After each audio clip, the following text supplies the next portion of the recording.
ఎదురుగుండా మన రైతు వచ్చి 60 రూపాయలు 100 రూపాయలు లీటర్ పాలంటే ఇక్కడ వీడు వచ్చేటప్పటికి 30 రూపాయలకి 40 రూపాయలకి ఇస్తున్నప్పుడు ఎందుకు కాదంటాం మనం?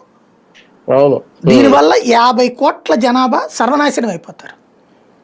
ప్లస్ ఆ ఫుడ్ ఏదైతే నాన్ వెజ్ అనుకుంటున్నామో అది అక్కడ టెస్ట్ చేయలే, వాటిని వాడేశారు.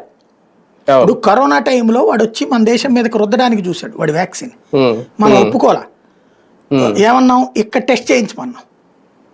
అమెరికా అంత గొప్ప దేశం ఉండి నేను నా దాన్ని నీ దేశంలో టెస్ట్ చేసేది నువ్వు ఆఫ్టర్ ఆల్ అన్నాడు.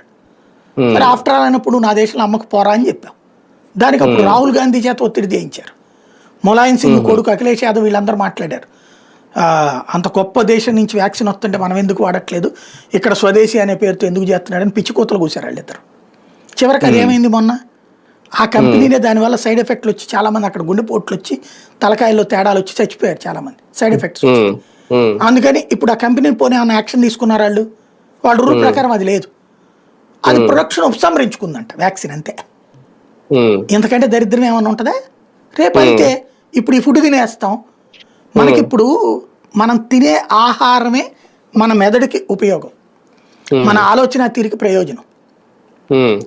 మనం గనక ఆ తిండిని గనక పట్టించుకోకపోతే రేపు పొద్దున దీని ఇంపాక్ట్ ఎట్లుంటుంది? మనం ఇప్పటికే కార్పొరేట్ విద్యా వ్యవస్థల ద్వారా బ్రాయిలర్ కోళ్ళను